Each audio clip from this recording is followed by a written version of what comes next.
Apa kabar teman-teman? Kita masih tetap bersama-sama di kelas kreatif Seni Itu Menyenangkan. Kita masih tetap belajar tentang aktor dan teater. Seorang aktor berada di atas panggung. Bisa saja dia tidak sendirian di atas panggung. Ada lawan mainnya. Apa yang harus dilakukan seorang aktor apabila berada di atas panggung dan apa yang akan dilakukan dengan lawan mainnya? Ayo kita simak.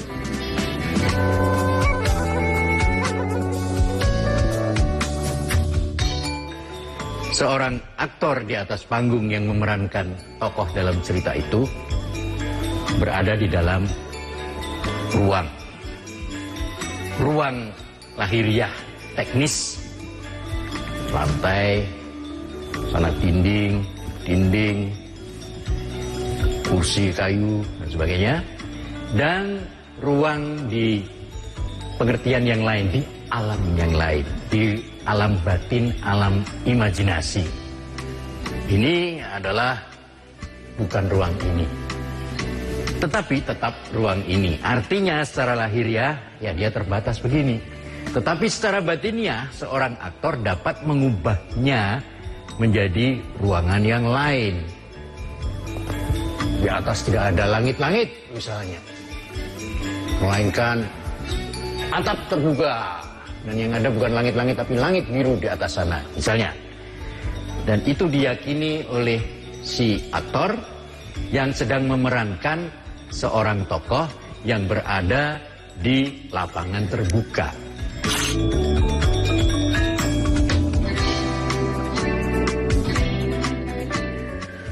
Dua-duanya harus diperhatikan oleh aktor. Kenyataan fisik, kenyataan lahiriah ruang ini dengan segala keterbatasannya, dengan segala kekakuannya, dan ruang yang ada di citra batin, di imajinasi aktor yang dia percaya, yang dia yakini, sehingga diharapkan akan bisa nanti meyakinkan orang yang menonton di sana itu.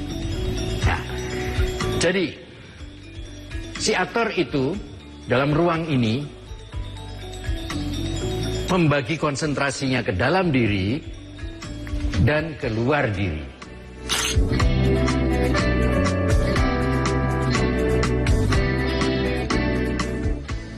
Ke dalam diri dia meyakini imajinasinya, melakukan apa yang diimajinasikannya dengan yakin.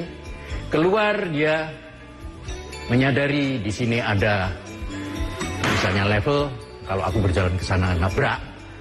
Tetapi juga menyadari kenyataan yang batiniah, kenyataan imajinatifnya, imajinernya, bahwa ini adalah batu,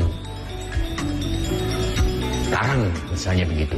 Selain benda-benda ini, selain batas-batas ruang ini, aktor juga bermain dengan aktor lain, dengan pemain lain yang memerankan tokoh yang lain.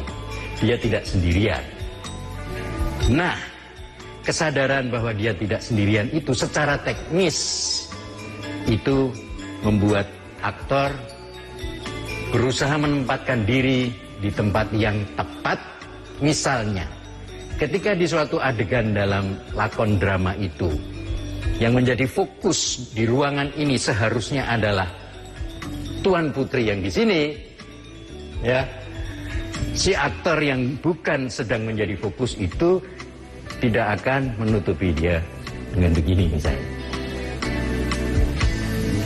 Jadi kesadaran tentang diri, kesadaran tentang sekitar, dan bahwa yang di sekitar itu ikut ditentukan oleh diri ini, diri si aktor ini, dan diri si aktor ini ikut ditentukan oleh kehadiran benda-benda dan aktor yang lain.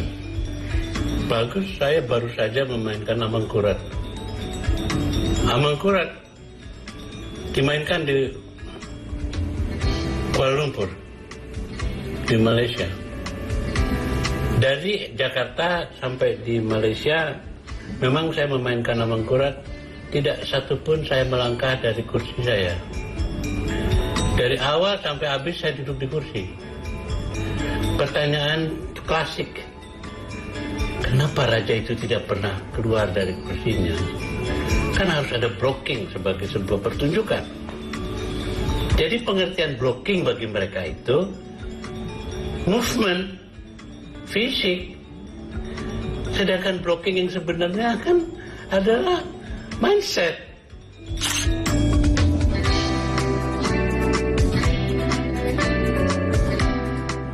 Pola berpikirnya kan. Nah, Amangkurat duduk di kursi kekuasaannya yang tidak boleh tergoyahkan. Jadi kenapa saya tidak menghidupkan bahwa tidak ada yang bisa menggeser aku? Daripada saya jalan-jalan gak karuan. Tapi ketika saya dari awal sampai akhir tidak bergerak, hanya di kursi. Ayahanda, ini air kelapa dari kebun kita sendiri.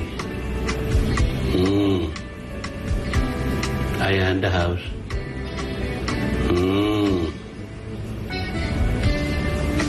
Saya sampaikan ayahanda.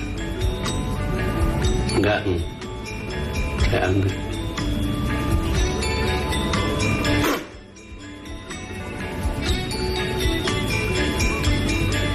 Benar, dari kebun sendiri. Saya sudah bergerak kan. Saya kan sudah movement. Saya kan sudah blocking. Nah, mereka tidak melihat itu sebagai blocking. Karena memang secara harafiah blocking mesti jalan kan gitu. Tapi masa yang nulis Gunawan Muhammad, yang main Slamet Rarjo saya harus harafiah, kan nggak mungkin gitu. Inilah yang tadi saya bilang, ada dua hal yang paling penting dalam berakting, yaitu kesadaran dramaturgi sama kesadaran akan kerjasama gitu. Kesadaran Teguh Karya selalu menekankan pada kita, seni pertunjukan apapun termasuk teater dan film adalah kerja kolaboratif. Yang terlibat harus sadar siap untuk bekerja sama.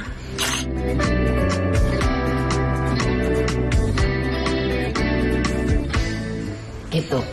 Nah, jadi seorang seniman acting itu harus sadar ada energi aksi reaksi dengan bersama orang atau pihak lain.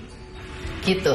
Lalu kedua, kita harus tetap, untuk itu kita harus ngutik-ngutik bahwa kita tuh butuh loh, punya kebutuhan sosial loh. Kita butuh orang lain dan butuh untuk dibutuhkan orang lain. Dalam seni pertunjukan dan seni panggung lah pokoknya, ataupun film, itu kebutuhan sosial ini sangat bunyi. Oke teman-teman, kita akan mempelajari hal ini lebih dalam. Karena itu teman-teman harus terus mengikuti pelajaran ini. Pasti akan menyenangkan sekali.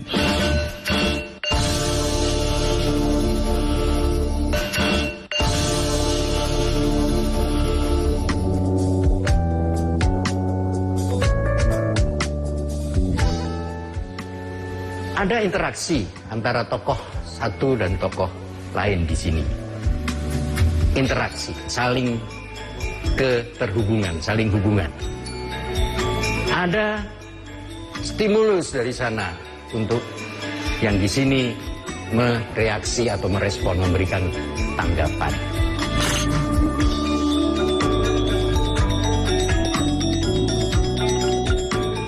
Itu hukum yang lazim dalam cerita sandiwara, cerita drama, dalam lakon, bahwa ada rangsangan, ada respon. Sekarang masalahnya adalah juga masalah teknis. Bagaimana ketika dari sini, dari fokus yang ada di sana, di Tuan Putri berbaju pink itu, Fokus nanti akan berpindah ke baju hijau yang di sini. Misalnya dia mengucapkan kata-kata yang sangat penting yang memerintahkan si baju hijau supaya segera memimpin pasukan menyerang negeri tetangga. Ketika dia memberikan perintah itu, dialah fokusnya. Tapi begitu perintah itu selesai, yang harus menjadi fokus adalah si baju hijau di sini.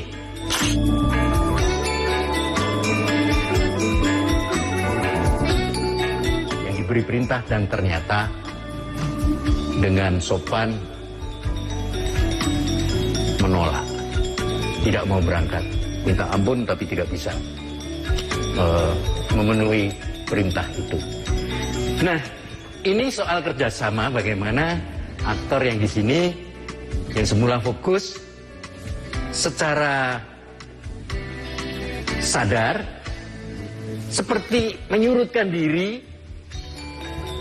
entah dengan cara bagaimana, mungkin gestur atau posturnya lalu diubah supaya fokus ganti ke si baju hijau di sini. Dan ini soal kerjasama, seperti lempar-lemparan bola, ding, ding. Timing itu jadi penting saat dan saat dari berdiri ini si baju hijau ke sana, menghadap ke sana. Tepatkah ini? Ketika si baju hijau yang menjadi fokus di sini menghadap ke sana, tepatkah ini? Barangkali kurang tepat. Karena dalam keadaan begini, fokus tetap di sana. Tetapi seandainya si baju pink ini, ratu berbusana pink ini, membuang muka dan membuang badannya ke sana,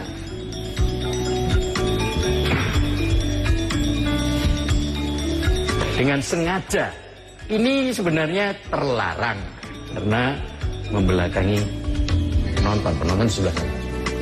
Tapi ini dia sengaja supaya pandangan penonton bagaimanapun juga terarah ke sana. Ini masih mungkin. Jadi ada memang seperti hukum gitu bahwa jangan sampai membelakangi penonton. Tetapi hal-hal semacam itu pasti masih bisa ditawar untuk maksud-maksud tertentu. Apakah ini tugas aktor? Mengatur respon, blocking, dan sebagainya? Iya, sebagian tugas aktor, tugas utama ada pada sutradara. Ini soal penyutradaraan, bagaimana membuat blocking dan sebagainya itu, dan membuat pola-pola gerak yang bisa menimbulkan suasana-suasana emosional tertentu. Bahkan juga membuat irama-irama, garis-garis patah yang juga bisa membuat suasana tertentu. Itu kerjasama antara sutradara dan pemain. Saya kan pernah bilang awal ya teman-teman, bahwa oleh-oleh saya menjadi aktor itu cuma satu. Saya ini bukan apa-apa tanpa orang lain. Itu belajarnya dari itu tadi. Saya udah hafal setengah mati, udah latihan paling top lah menurut saya. Tiba-tiba lawan main saya lupa dialog. Waduh, saya kehilangan apa ya? What must I do? Gitu, apa yang saya harus lakukan? Bayangkan teman-teman, kita udah hafal, kita udah siap, kita udah ini. Yang namanya manusia kan, bukan mesin. Ada aja kan lupa gitu, ada. Teman saya bermain lupa dialog. Yang saya kembali kemana, itu penting kan? Saya harus kembali kepada konten cerita ini. Kalau konten tidak masuk juga karena dia lupa, saya masuk ke konteksnya. Apa konteksnya? Permasalahan ini relevansinya kemana kan gitu? Ya kan? Pancing relevansinya, dia kan akan ingat. Gitu. Nah, jadi dengan demikian, yang namanya hubungan antar pemain itulah yang menyadarkan saya, sehebat-hebat apapun kamu, tanpa ada kerjasama, bohong. Kan begitu. Rendah hatilah. Nah itu yang alasan saya mengapa mengatakan tanpa orang lain saya bukan apa-apa. Nah makanya teater maupun film tidak dikatakan kerja kooperatif. Enggak. Kerja di film itu sama kerja di teater itu kerjanya kolaboratif, Mas.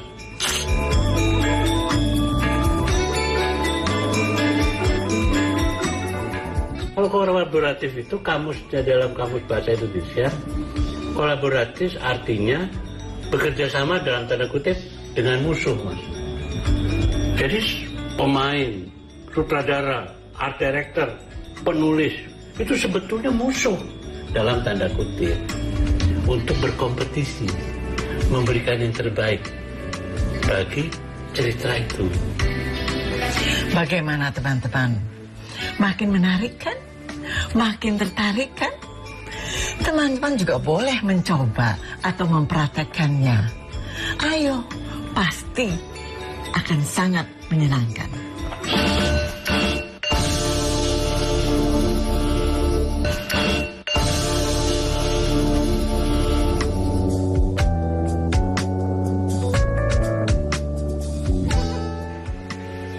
Jadi, teman-teman, selain bekerja sama dengan sesama aktor, aktor juga tentu saja bekerja sama dengan sutradara.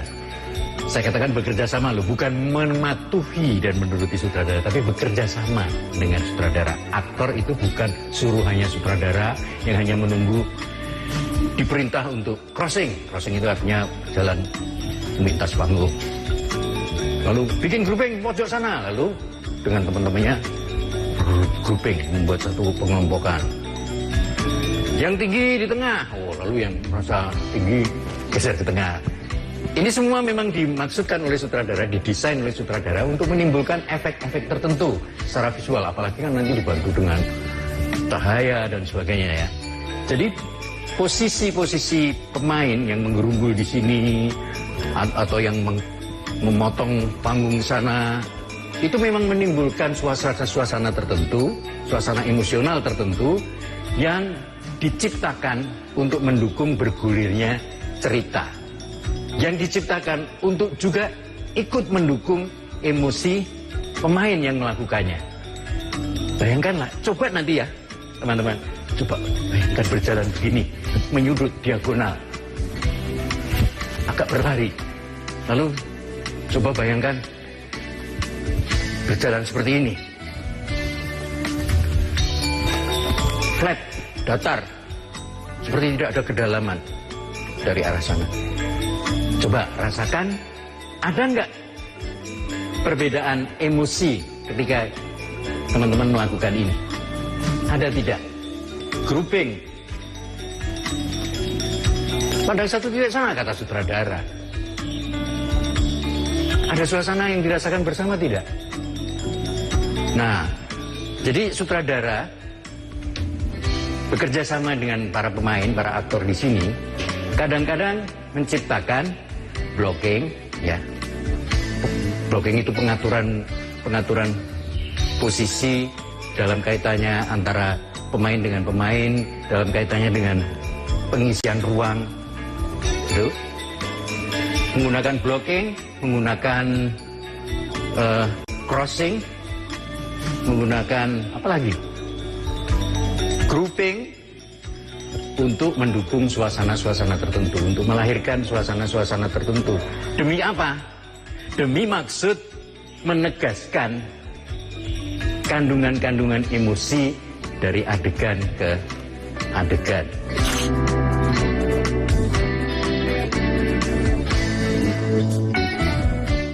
Jadi begini teman-teman, kalau teman-teman mulai belajar berakting, cobalah tidak terlalu banyak memikirkan bagaimana ditonton dari arah penonton. Berkonsentrasilah pada dunia di sini. Toh ada sutradara. Dari sutradara akan ada polesan-polesan, akan ada pemotongan. Kamu nggak usah ke sana, coba. Kamu nanti memblok pemain yang seharusnya menjadi fokus. Agak turun.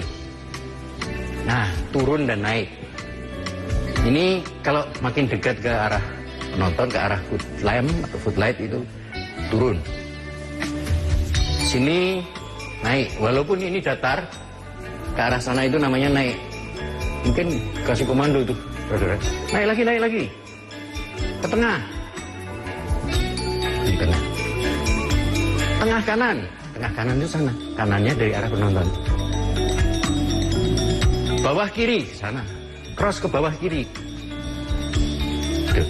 Jadi, itulah saya kira ini masalah-masalah yang teknis. Masalah-masalah yang teknis. Istilah-istilah teknis yang sebaiknya sedikit demi sedikit dipelajari oleh kalian yang mau belajar acting.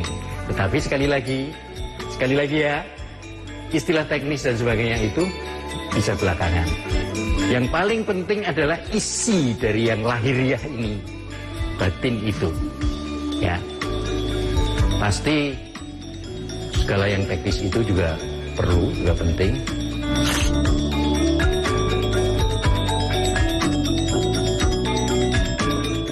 Kalau soal mengembangkan imajinasi dan sebagainya, enggak, boleh dikatakan enggak ada yang bisa membantu. Anda harus membantu diri Anda sendiri untuk bisa berkonsentrasi, melakukan penghayatan. Itu di tangan aktor sendiri.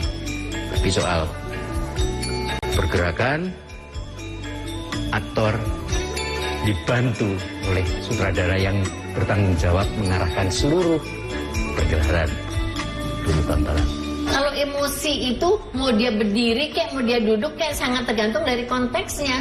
Bisa saja saya merasa lebih sedih ketika berdiri. Bisa saja saya merasa kemudian sangat sedih, lagi berdiri sangat sedih. Begitu terus sudah tuh saya nangis terus sampai kemudian saya duduk baru saya berhenti. Bisa aja begitu. Gitu loh. Itu lagi-lagi tergantung dari konteks dramaturginya. Nah, dalam hal ini juga pengarahan sutradara sangat penting. Dia harus punya masuk, itu makanya si Teguh Karya selalu bilang, mau ngapain kamu ke sana? Mau ngapain? Itu dia nanya, kamu punya motif nggak? Kalau kamu nggak punya motif, jangan bergerak ke sana gitu loh. Dalam arti, ketika dia menyuruh kita bergerak, kita harus tahu motif kita bergerak ke sana tuh ngapain. Iya, misalnya saking marahnya terus kemudian gedruk-gedruk sampai jalan ke sana, misalnya, ya kan? Itu Teguh Karya akan tanya, ngapain kamu ke sana? Marah. Dan itu mungkin akan lebih bisa diterima oleh sutradara. Yang penting kita tetap harus boleh, kalau saya bilang begini, kita harus tetap punya kebebasan untuk mengekspresikan kita mau apa, motif kita pengen ngapain, tapi tetap kita harus sadar bahwa ada namanya panglima di sini. Dan panglimanya adalah sutradara.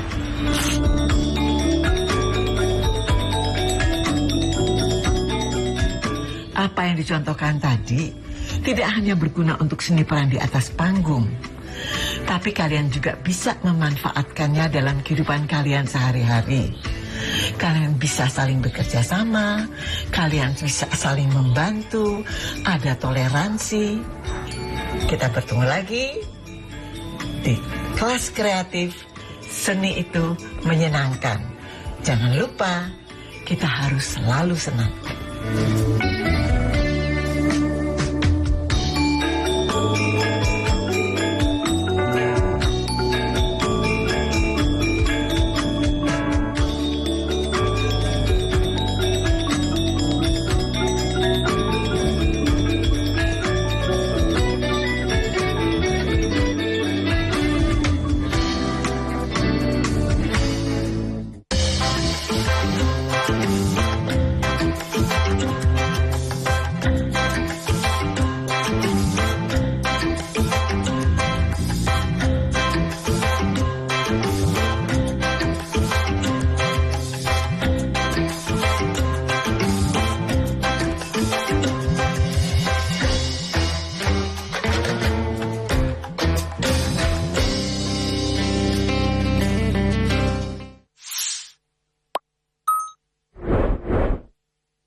Hingga Kamis sore, banjir di Desa Rejosolor belum surut dan ketinggian air mencapai 1 meter. Karya mahasiswa semester 3 ini dibuat untuk siswa berkebutuhan khusus. Pelaku berhasil ditangkap anggota Catemnas Polda Jatim di wilayah Madiun. Tempat ini menjadi salah satu pilihan bagi masyarakat yang ingin menikmati liburan akhir pekan bersama keluarga.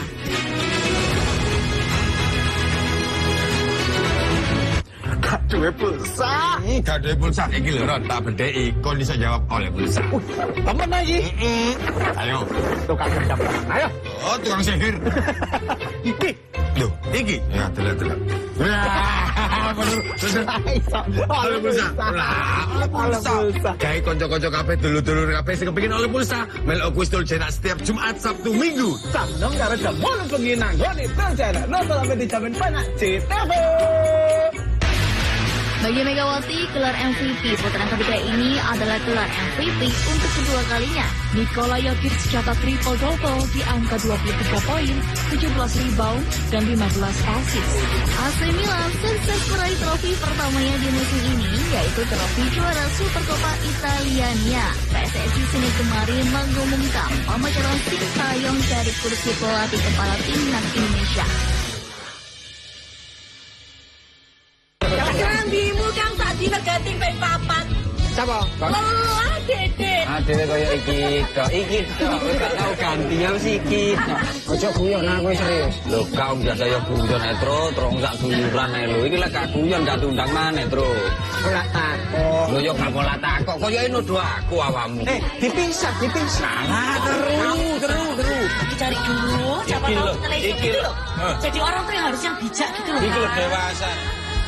Dari 150 kali gempa tersebut, 2 diantaranya memiliki kekuatan signifikan. Selama ini pabrik rumahan tersebut memproduksi arak jenis Trobas tanpa izin. Untuk keripik singkong dan jagung ini sangat murah meriah. 5 kapal penumpang ini diberangkatkan secara bergiliran sejak pagi hingga petang. Para tersangka memalsukan beras SPHP yang dikemas menjadi beras premium. Dugaan sementara kebakaran dipicu oleh korsleting kelistrikan mobil. Saksikan Jatim Awan hanya di JTV.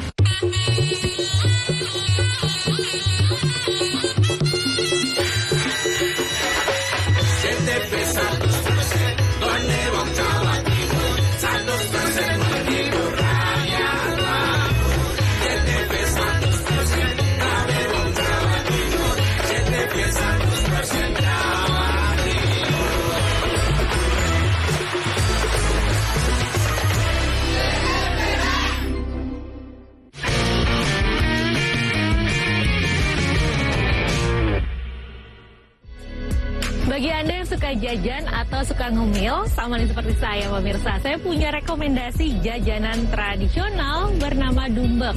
Jajanan tradisional ini berbentuk terompet dan terbuat dari tepung beras, lalu ada santan kelapa dan juga gula merah, dibungkus dengan daun siwalan. Masyarakat di Desa Kesamben, Kecamatan Plumpang, Kabupaten Tuban, Jawa Timur memiliki jajanan tradisional namanya Dumbek. Dumbek merupakan jajanan tradisional berbentuk trompet kecil terbuat dari gulungan daun siwalan. Bahan baku utama untuk membuat Dumbek adalah tepung beras, santan kelapa, dan gula merah. Beberapa produsen terkadang juga mencampurkan susu agar terasa lebih gurih. Jumlah produsen Dumbek di Kabupaten Tuban tidak banyak. Mereka masih mempertahankan resep dan cara tradisional saat memasak. Sainan misalnya. Selain dipasarkan di Tuban dan sekitarnya, Dumbek yang ia produksi juga mampu menembus pasar luar Pulau Jawa. Bahkan ada pembeli yang hendak berangkat ke luar negeri kerap memesan jajanan tradisional ini sebagai buah tangan. Ini bahannya dari apa saja, Pak? Dari tepung beras, gula Jawa, sama kelapa. Itu bungkusnya pakai apa itu? Pakai daun siwalan atau daun lontar. Ini dijual berapa Pak biasanya, Pak? Ya rata-rata saya jual itu harga 1.000, 1.500, 2.000. Itu tergantung apa, Pak? Tergantung dari bahannya. Jadi tambah mahal, tambah enak kan gitu. Beli banyak Bu? Banyak. Harganya berapa tadi? Harganya 1.000-an. 1.000-an. Iya. Sering Bu beli dumbek di sini? Iya, sering. Rasanya gimana Bu? Rasanya gurih, manis. Enak Bu ya? Enak. Dalam sehari, Saenan mendapat sekitar 2.000 hingga 3.000 pesanan. Sementara dumbek dijual cukup murah antara 1.000 sampai 2.000 rupiah per porsi, tergantung campuran adonan yang diminta. Meski tanpa bahan pengawet, dumbek mampu bertahan hingga 3 hari. Namun jika disimpan di lemari pendingin, jajanan basah ini mampu bertahan hingga 1 minggu. Ziki Muhammad, Husni Mobarok, CTV Tuban, Jawa Timur.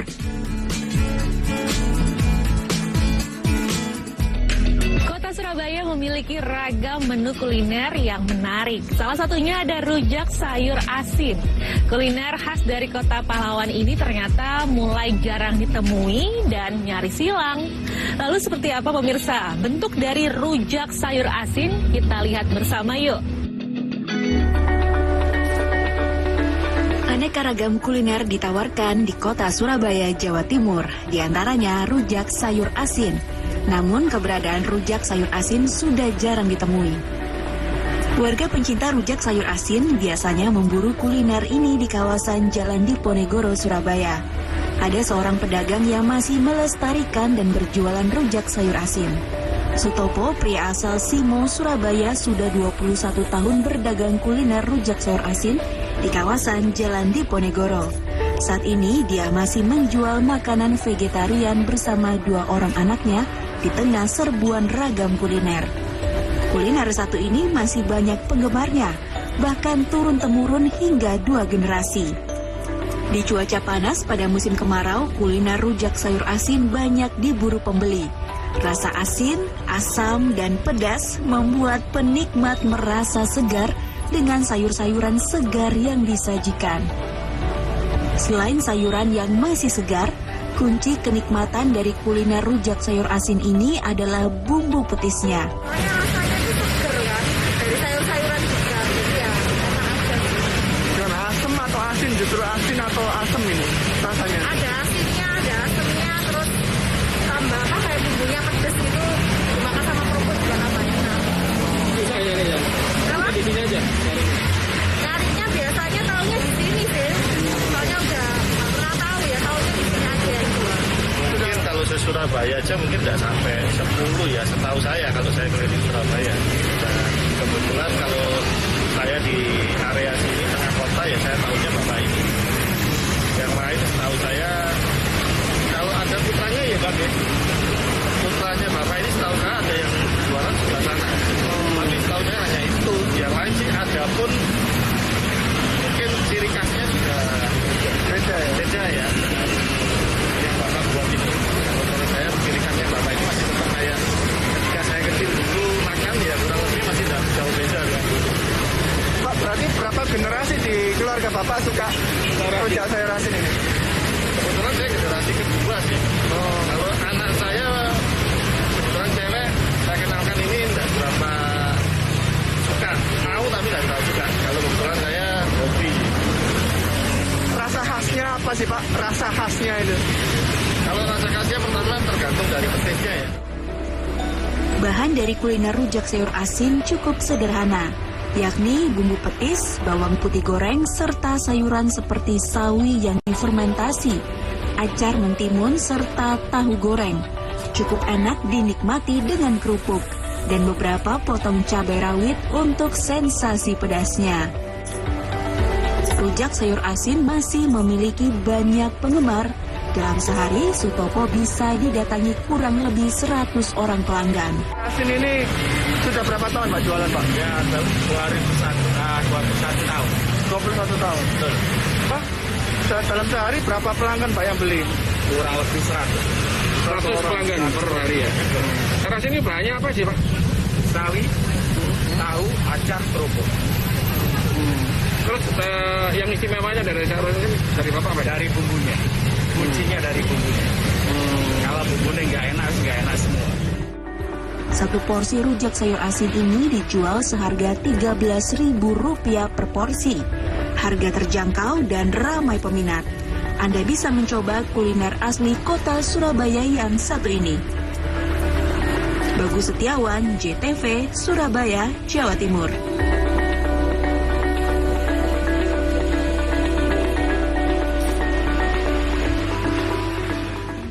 Dari Kabupaten Tuban, Jawa Timur, ada camilan tradisional unik lainnya pemirsa bernama ampo. Ternyata ampo ini bentuknya kecil dan terbuat dari tanah liat yang dipanggang. Seperti apa ya kenikmatan dari ampo ini? Kita lihat bersama yuk, liputannya berikut ini.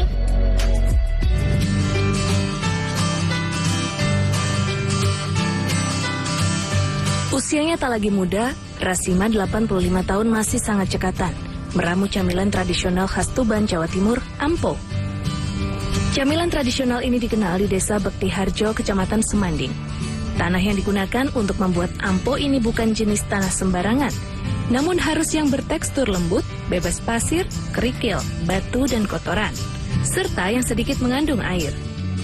Untuk membuat ampo, Rasimah membuat adonan dengan menambah air secukupnya hingga adonan kalis dan tidak lengket.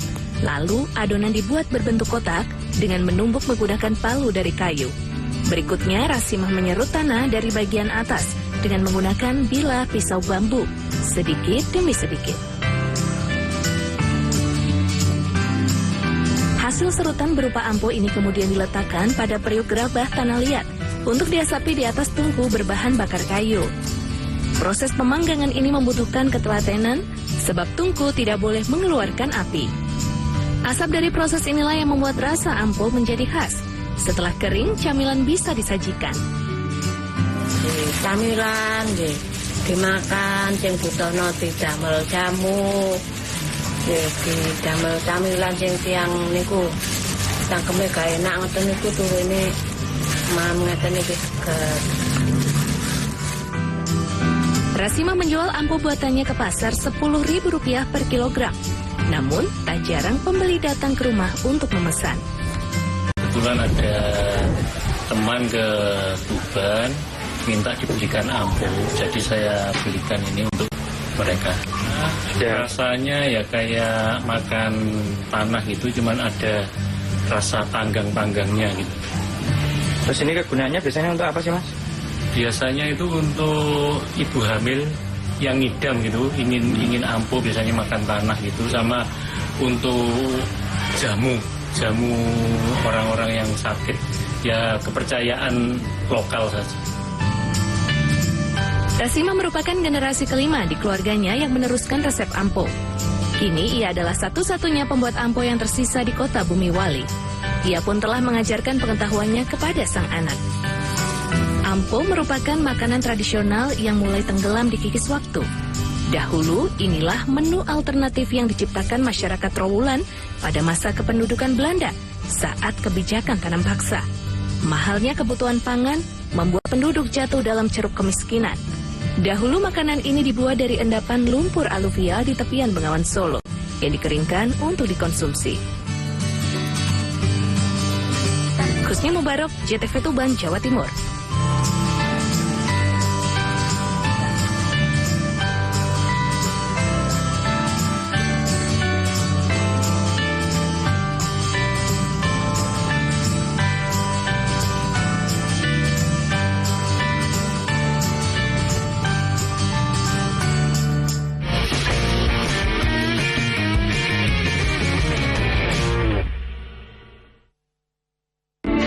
Prusifa sudah terdaftar resmi di Badan POM dan memiliki sertifikat halal MUI, terbukti aman tanpa efek samping. Seminggu saya konsumsi rutin Prusifa, akhirnya bisa sembuh. Saya dulu sering mencoba produk-produk lain, tapi hasilnya tidak nyata seperti produk Prusifa ini. Ingin sehat? Minum Prusifa.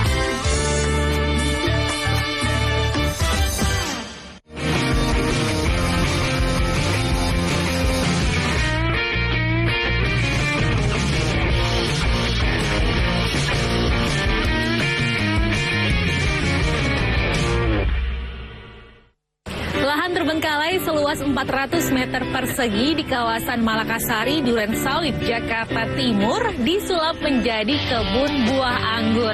Di tempat ini terdapat 90 jenis buah anggur dari berbagai negara ditanam di kebun Imut Sinakal.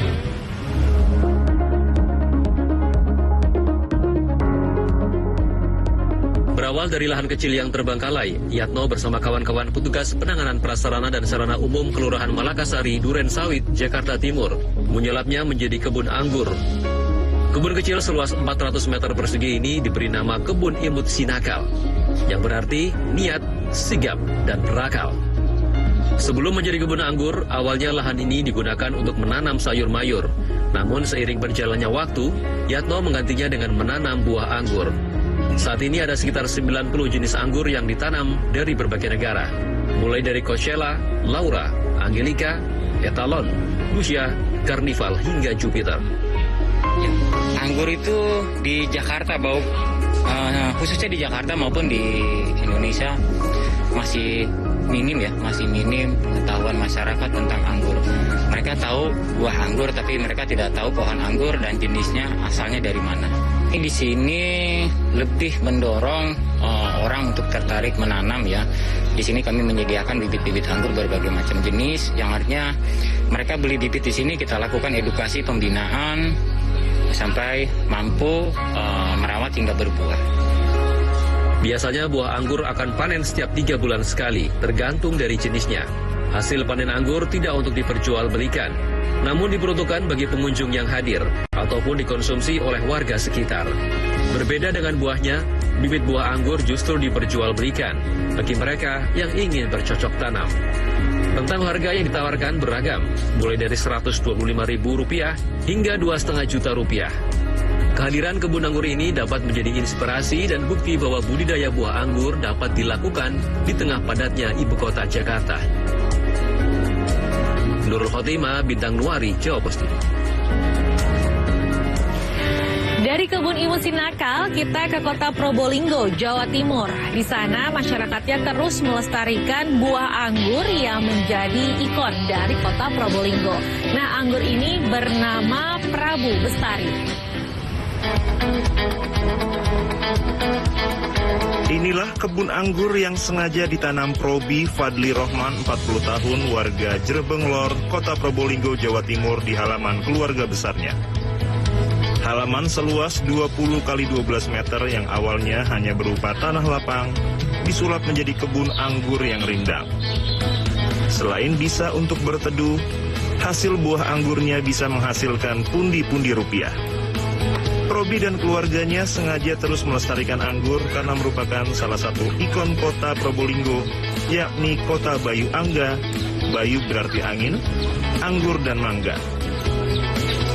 Ada beberapa jenis anggur yang ditanam mulai dari anggur La Valley, Autumn Royal, Jupiter, Alfonso, Caroline, hingga anggur kota Probolinggo yang diberi nama anggur Prabu Bestari. Bapak dua anak ini menanam anggur sejak tahun 2019 lalu dan saat ini sudah menikmati hasilnya. Untuk anggur Prabu Bestari per kilogramnya dihargai Rp25.000 dengan memetik langsung dari tangkainya. Cara merawatnya pun cukup sederhana, yakni dengan ketelatenan mulai dari memangkas daun kering hingga memotong buah yang terlalu lebat agar tidak busuk. Dalam setahun, anggur ini bisa dipanen hingga 2 kali. Dan yang paling bagus, anggur berbuah pada saat di musim kemarau. Jika terkena hujan, anggur ini mudah busuk. Terima kasih sebelumnya. Di sini jenis-jenis anggur di sini paling banyak jenis Prabu Bestari. Prabu Bestari, dan juga kita ngisi jenis-jenis lain kayak Jupiter, Alfonso, terus Caroline. Dan juga banyak lagi, tapi saya di sini mau memperbanyak jenis Prabu Bestari, Mas. Kenapa itu? Karena di sini Prabu Bestari adalah salah satu ikonnya kota Probolinggo ya, salah satu jenis anggur yang dirilis oleh kota Probolinggo. Mungkin kelebihannya anggur Prabu Bestari, Mas, seperti apa? Kalau anggur Prabu Bestari ini tidak kalah dengan jenis-jenis impor yang lain ya. Dari berinya juga besar, juga dompolannya juga besar, warnanya juga menarik, agak lonjong. Jadi kalau kita dirawat dengan sebaik-baiknya, tidak kalah dengan anggur-anggur impor yang lainnya gitu. Jadi Prabu Bestari. Untuk perawatan sendiri gimana, Mas? Kalau perawatan di sini saya kira tidak ada kesulitan ya. Untuk merawat anggur tergantung kita aja yang telaten, semangat aja untuk merawatnya. Kalau dibiarkan ya lama-lama tidak mau berbuah itu. Tergantung kita telatennya aja gitu. Untuk rasa, anggur ini tidak kalah dengan anggur impor. Selain legit, kadar airnya juga sangat tinggi hingga membuat penikmatnya ketagihan. Nah, ini tadi yang hitam, ini yang manis ya. Terus yang ini kan ada jenis Prabu Bestari ini. Buahnya besar juga sangat manis gitu. Ya, ini. Nah, kalah dengan dengan anggur impor ya? Iya, nggak kalah manis sekali. Harapan sebagai masyarakat, ini kan ikon kota ya, salah satu ikon kota selain mangga. Mungkin seperti apa Bu? Inginnya setiap rumah ada anggur? Ya, kan ini kan kota Probolinggo kan kota anggur dan mangga. Nah, kalau bisa ya setiap warga itu menanam anggur. Nah, terutama ini anggur Prabu Bestari ya, ikonnya kota Probolinggo. Penasaran dengan sensasi rasa anggur Prabu Bestari? Tidak ada salahnya Anda datang ke kota Probolinggo membeli dengan memetik langsung dari tangkainya. Farid Pahlevi, JTV Probolinggo. Setelah tadi ada budidaya anggur, kami akan hadirkan juga budidaya jeruk dekopon asli Jepang, pemirsa. Ternyata masyarakat di Magetan, Jawa Timur ini terus melestarikan dan membudidayakan jeruk dekopon karena sangat menjanjikan. Bahkan omset puluhan juta rupiah mereka dapatkan setiap bulannya.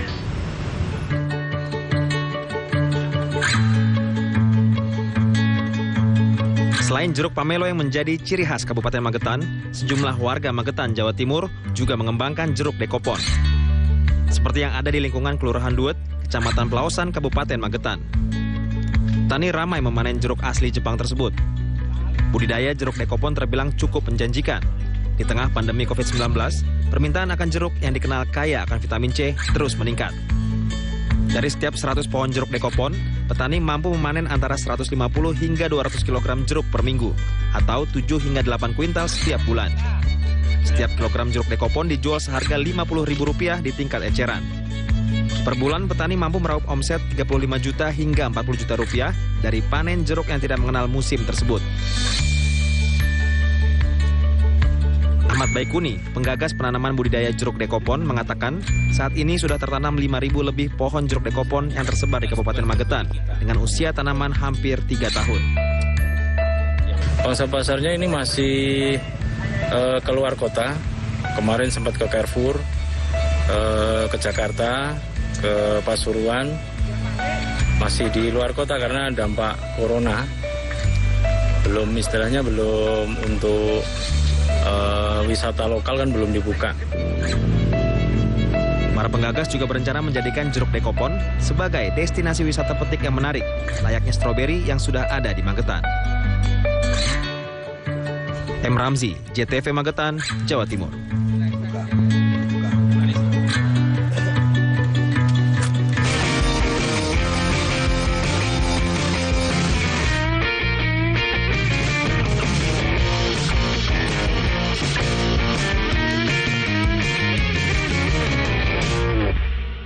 Ini dia solusi madu hijau. Di dalam madu hijau ini terkandung yang namanya daun saga, Ipahare siri. Nah, segeralah minum madu hijau karena madu hijau ini memiliki kandungan yang luar biasa untuk mengatasi masalah-masalah penyakit lambung.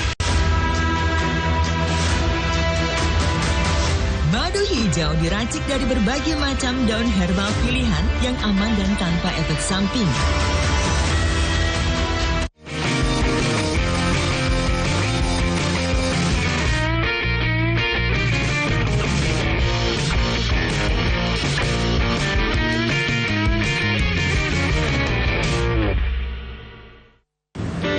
Pemirsa, pemirsa, kali ini saya akan merekomendasikan Anda menu yang berbeda dari menu sebelumnya tadi. Kali ini saya akan merekomendasikan menu kuliner ekstrim yang ada di Pasar Lama, Kota Tangerang, Banten. Di tempat ini ada olahan daging ular dan juga daging biawak. Ternyata kuliner ini dipercaya mampu mengobati beragam penyakit kulit dan juga menambah stamina Anda. Bahkan para pelanggannya juga datang dari luar Kota Tangerang.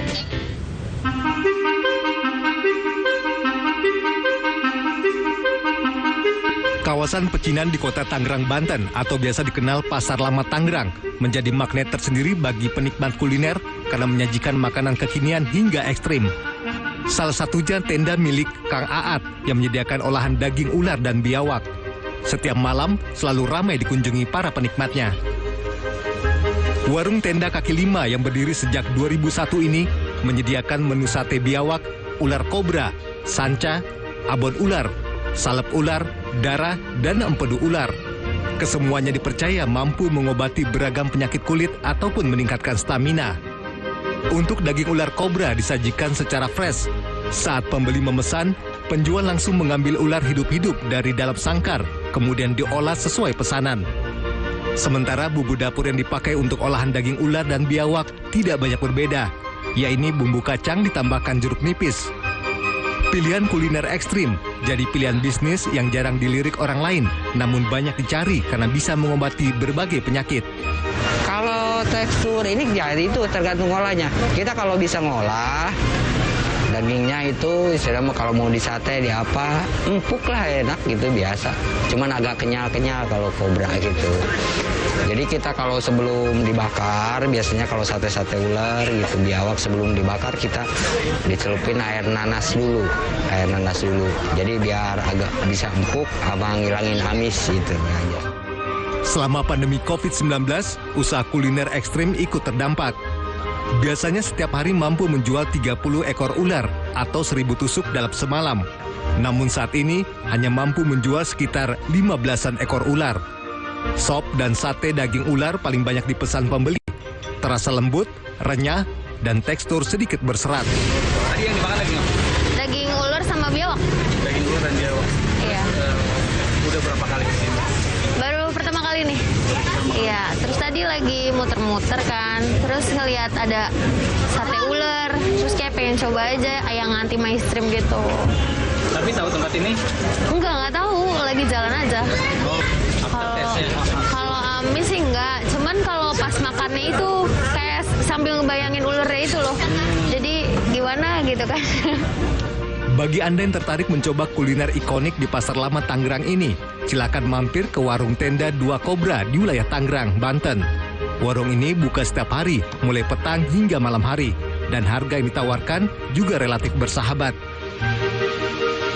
Hakim Najili, JPM TV, Tangerang, Banten. Ya pemirsa, bagi Anda pecinta kuliner ekstrim, tenang saja, saya masih mempunyai pilihan lain. Selain olahan daging ular dan biawak tadi, ini ada kuliner rica-rica ulat sagu. Ternyata kuliner ini menjadi menu favorit di wisata kebun sagu yang ada di Kabupaten Tuban. Bahkan kuliner ini juga menjadi banyak buruan warga.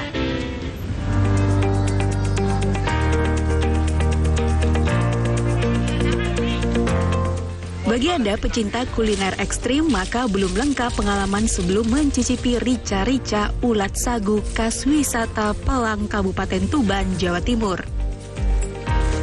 Wisata ini berada di Desa Tahulu, Kecamatan Merak-Urak, Kabupaten Tuban. Musim tebang pohon sagu menjadi berkat tersendiri bagi warga desa. 2 pekan berselang, mereka dapat berburu gendon atau ulat sagu yang hidup dalam batang-batang yang mengalami pembusukan. Perburuan ulat sagu berbekal senjata tajam dan ember plastik. Senjata tajam digunakan untuk membelah batang sagu yang menjadi tempat hidup ulat, sementara ember plastik sebagai wadah ulat hasil buruan.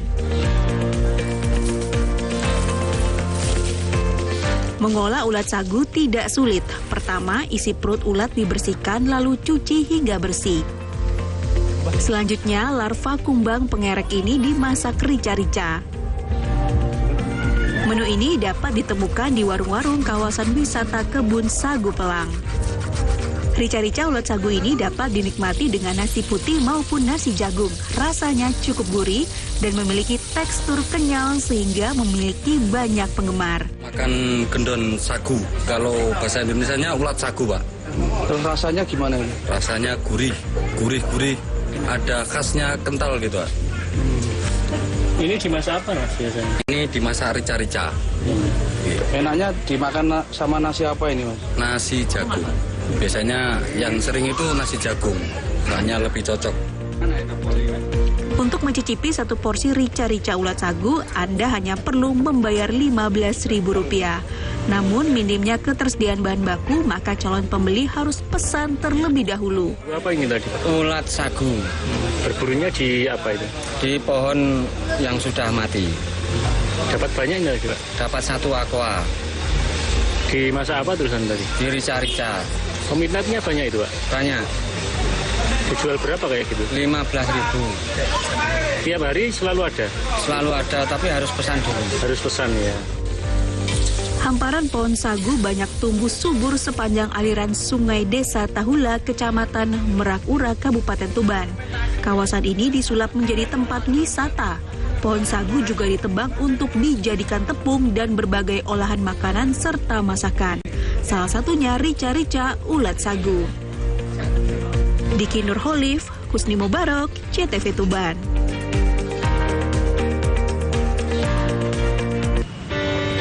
Ya pemirsa, beragam menu kuliner sudah kami hadirkan untuk Anda. Dan tentunya kami masih memiliki beragam menu kuliner lainnya. Namun kita ketemu lagi ya di jelajah kuliner selanjutnya. Saya Cahyani Dean undur diri dan sampai jumpa.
budaya lestari. Mojopahet Singosari Kediri Bukti Ayo rek kuyuk makaryo Jawa Timur tambah joyo. CTV 100% dominan Jawa Timur, 100% menghibur rakyat makmur. CTV 100% gawe wong Jawa Timur. CTV 100% Jawa Timur. Yo ini Jawa Timur, ragam warna-warni jadi melebur. Hati terhibur kembali berkumpul menjadi satu. CTV mantul mantulkan untuk filosofi dari tanah Jawi, semua beraksi. Atur MC dan dedikasi, semua seni ada di sini. Jawa Timur pancen gone seni. Riok lutruk campur sari.